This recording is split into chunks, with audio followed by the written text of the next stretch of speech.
Hey everyone, welcome to my YouTube channel. तो UK triple HC ने 9 अप्रैल 2025 को आप लोगों का नोटिस जारी कर दिया है और ये नोटिस है आपका जो आपकी समीक्षा अधिकारी हो गया और सहायक अधीक्षक हो गया, व्यक्तित्व सहायक हो गया और पटवारी, लेखपाल, ग्राम विकास अधिकारी और पंचायत राज विभाग यानी कि ग्राम पंचायत विकास अधिकारी, इन सब में आप लोगों की पोस्ट आ चुकी हैं। और जो इसके विज्ञापन प्रकाशन की तिथि है ये 9 अप्रैल 2025 है और ऑनलाइन आवेदन प्रारंभ करने की तिथि आप 15 अप्रैल 2025 से आप ऑनलाइन आवेदन कर सकते हैं। और जो इसकी लास्ट तिथि है, अंतिम तिथि यह है 15 मई 2025 तक। और जो आपको करेक्शन करना होगा, गलती हो जाती है फॉर्म फिल करने में, तो आपकी करेक्शन की तिथि भी दे रखी है 18 मई से 20 मई 2025 तक।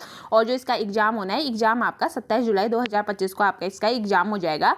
और अब आप लोग देख सकते हैं कि किस पे कितने पद है, ठीक है। तो आप लोग देख सकते हैं जो सहायक समीक्षा अधिकारी है इस पे टोटल पद 3 है और ये लेवल 7 की आपकी भर्ती रहेगी।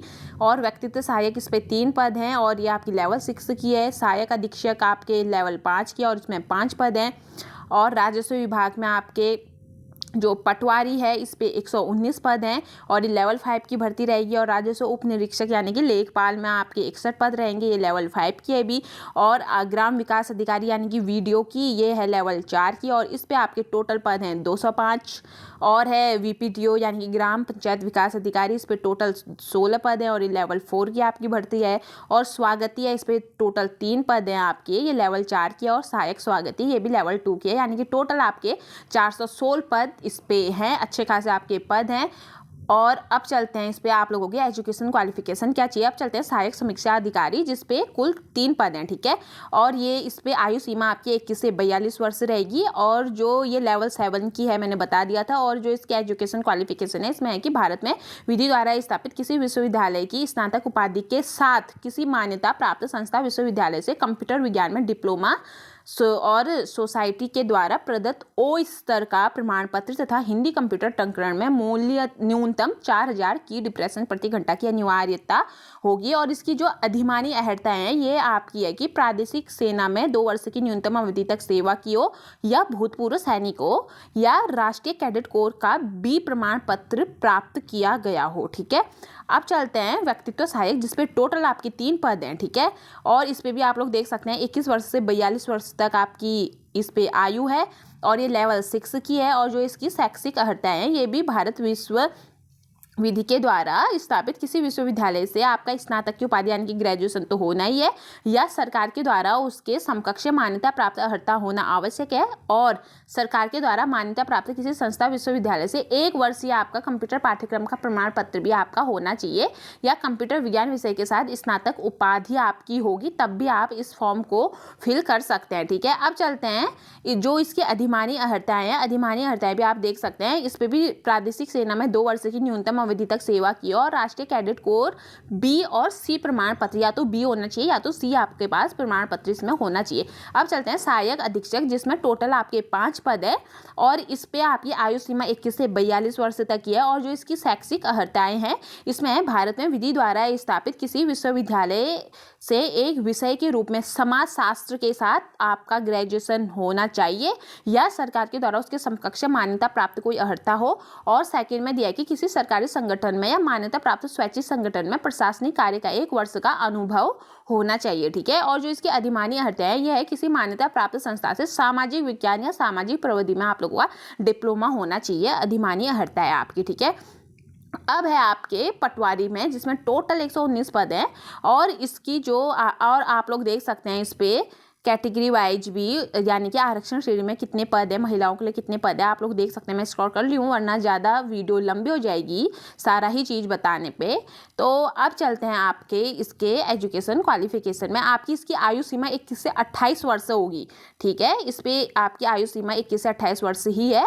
और जो इसकी एजुकेशन क्वालिफिकेशन है यह है भारत में विधि द्वारा स्थापित विश्वविद्यालय से स्नातक उपाधि यानी कि आपका ग्रेजुएशन होना चाहिए या सरकार के द्वारा उसके समकक्ष मान्यता प्राप्त कोई शैक्षणिक अर्हता होनी चाहिए। और इसमें आपका फिजिकल भी होगा। फिजिकल में जो पुरुष अभ्यर्थी है उनको 60 मिनट में 7 किलोमीटर और महिला अभ्यर्थी को 35 मिनट में 3.5 किलोमीटर दौड़ना आवश्यक होगा। और जो पुरुष अभ्यर्थियों के लिए न्यूनतम ऊंचाई 168 सेंटीमीटर और महिलाओं के लिए 152 सेंटीमीटर अनिवार्य होगी। और पर्वतीय मूल के अभ्यर्थियों को 5 सेंटीमीटर की छूट अनुमन्य होगी। और पुरुष अभ्यर्थियों के लिए सीना फुलाव के साथ 84 सेंटीमीटर जिसमें न्यूनतम 5 सेंटीमीटर का फुलाव अनिवार्य होगा, ठीक है। और पर्वतीय मूल के अभ्यर्थियों को 5 सेंटीमीटर की छूट अनुमन्य होगी। और महिला अभ्यर्थियों का वजन न्यूनतम 45 किलोग्राम होना चाहिए। अब इस पे जो अधिमानी अर्हताएं हैं, अधिमानी अर्हताएं में प्रादेशिक सेना में कम से कम 2 वर्ष की सेवा की हो और राष्ट्रीय कैडेट कोर बी और सी प्रमाण पत्र प्राप्त किया गया हो, ठीक है। अब चलते हैं हम लेखपाल में। लेखपाल के आप लोग देख सकते हैं टोटल 61 पद है। और इस पे जो आपकी एजुकेशन क्वालिफिकेशन दी है ये 21 से आपकी इस पे 35 वर्ष आपकी इसमें आयु सीमा रहेगी। और जो इसकी एजुकेशन क्वालिफिकेशन है इसमें भी आप लोगों का ग्रेजुएशन चाहिए और यह सरकार के द्वारा उसके समकक्ष मान्यता प्राप्त कोई शैक्षणिक अर्हता होनी चाहिए, ठीक है। इसमें भी आपका ग्रेजुएशन मांगा गया है। इस पर भी शारीरिक दक्षता सेम है, 60 मिनट में 7 किलोमीटर पुरुष के लिए और अभ्यर्थी और महिलाओं के लिए 35 मिनट में 3.5 किलोमीटर दौड़ना आवश्यक है। और जो इसमें अधिमानी इसमें सिर्फ ओनली दौड़ है, ठीक है। और इस पे जो अधिमानी अर्हताएं हैं ये है आपका प्रादेशिक सेना में कम से कम 2 वर्ष की सेवा की और या बी आपका बी या सी राष्ट्रीय कैडेट कोर आपके पास होना चाहिए, ठीक है, प्रमाण पत्र। अब चलते हैं आपका ग्राम विकास अधिकारी यानी कि वीडियो जिसपे टोटल 205 आपके पद रहेंगे, आप लोग देख सकते हैं इस पे। और जो इसका आपको क्वालिफिकेशन चाहिए ये क्वालिफिकेशन होगा इस पे 21 से 42 वर्ष तक आपकी आयु रहेगी। और जो इस पे आपको इस पे स्नातक यानी कि ग्रेजुएशन होना चाहिए। और जो इसकी अधिमानी अर्हताएं ये प्रादेशिक सेना में कम से कम 2 वर्ष की न्यूनतम अवधि तक सेवा की और या राष्ट्रीय कैडेट कोर बी और सी प्रमाण पत्र आपका इसमें होना चाहिए, ठीक है। अब चलते हैं आपके ग्राम पंचायत विकास अधिकारी यानी कि VPTO जिसपे टोटल 16 पद हैं, ठीक है। और इस पे आपका जो आयु सीमा है वो 21 से 42 वर्ष की है। और इस पे जो शैक्षिक अर्हताएं हैं इसमें भी स्नातक आपका होना चाहिए। और उसके साथ साथ आपको CCC जो आपका प्रमाण पत्र होता है कंप्यूटर का, कंप्यूटर संचालन में न्यूनतम CCC लेवल का प्रमाण पत्र धारक भी आपका होना चाहिए। ग्रेजुएशन के साथ साथ CCC जिसके पास है वो इस पद के लिए एलिजिबल है। और जो इसकी अधिमानी अर्हताएं हैं इसमें भी सेम है, प्रादेशिक सेना में 2 वर्ष की न्यूनतम अवधि तक सेवा किया और राष्ट्रीय कैडेट कोर का बी और सी प्रमाण पत्र प्राप्त किया गया हो। आप चलते हैं स्वागती जिसपे टोटल 3 पद हैं, आप लोग देख सकते हैं। और जो इसकी एजुकेशन क्वालिफिकेशन है इस पे भी 21 वर्ष से 42 वर्ष तक आपकी एज रहेगी। और जो इस पे है भारत में विधि के द्वारा स्थापित किसी मान्यता प्राप्त विश्वविद्यालय से आपको इसमें ग्रेजुएशन होना चाहिए या उसके समकक्ष मान्यता प्राप्त अर्हता होनी चाहिए। और हिंदी अंग्रेजी भाषा पढ़ने लिखने और बात करने की पूर्ण क्षमता रखता है और सूचना प्रौद्योगिकी और कंप्यूटर का ज्ञान, ठीक है। इसमें ग्रेजुएशन और आपको कंप्यूटर की नॉलेज होना आवश्यक है। और जो इसकी अधिमानी अर्हताएं हैं सेम है, प्रादेशिक सेना में 2 वर्ष की न्यूनतम अवधि तक सेवा की हो या राष्ट्रीय कैडेट कोर का इसमें बी प्रमाण पत्र प्राप्त किया हो, ठीक है। सी जिसके पास है वो इसके लिए एलिजिबल नहीं होगा, अधिमानी अर्हताएं हैं, ठीक है ये। अब चलते हैं सहायक स्वागती यानी कि जिसमें टोटल आपका 1 पद है। और इस पे भी सेम जो स्वागती के लिए है सेम यही आपकी एजुकेशन क्वालिफिकेशन है, ये भी 21 वर्ष से 42 वर्ष तक है। और पूरा ही वैसा ही है आपकी जैसे अनिवार्य अर्हताएं आपकी जो शैक्षिक है ये स्नातक होना चाहिए और हिंदी अंग्रेजी भाषा पढ़ने लिखने और बात करने की पूर्ण क्षमता रखता है और सूचना प्रौद्योगिकी और कंप्यूटर का ज्ञान हो। और अधिमानी अर्हताएं प्रादेशिक सेना में 2 वर्ष की न्यूनतम अवधि से सेवा की और राष्ट्रीय कैडेट कोर बी आपका प्रमाण पत्र आप में इसमें होना चाहिए, ठीक है। अब चलते हैं हम इसके शुल्क में कि आपका कितना इसका फॉर्म फिल करने का आपका शुल्क होगा, ठीक है। तो आपका इस पे आप लोग देख सकते हैं जो आपका इसमें शुल्क है जो अनारक्षित है यानी कि अनरिजर्व्ड है, जो जनरल कैटेगरी है और OBC है उसके लिए 300 रुपये आपकी फीस होगी। SC ST एंड EWS के लिए 150 होगा, जो दिव्यांग विद्यार्थी हैं उनके लिए 150, जो ऑर्फन है अनाथ है उनके लिए क्या कोई भी शुल्क नहीं होगा, ठीक है। अब इस पर आप लोगों का सिलेबस भी दिया गया है। सिलेबस में देख सकते हैं आपका जो अंक यानी कि 20 नंबर की आपकी इस पर आएगी सामान्य हिंदी आएगी। इस पर आप लोग देख सकते हैं सामान्य हिंदी में आपका क्या आएगा, भाषा के प्रकार, हिंदी भाषा का विकास, ये सब आपका सामान्य हिंदी में आ जाएगा। हिंदी साहित्य का सामान्य परिचय आप लोग देख सकते हैं, ये आप आयोग की वेबसाइट से भी डाउनलोड कर सकते हैं इसका सिलेबस। इसका सिलेबस मैं अलग से आप लोगों के लिए लेके आऊँगी इसकी वीडियो। और फिर आएगा आपका 20 नंबर की हिंदी हो गई और 40 नंबर का आपका इसमें हो गया सामान्य ज्ञान और सामान्य अध्ययन, ठीक है।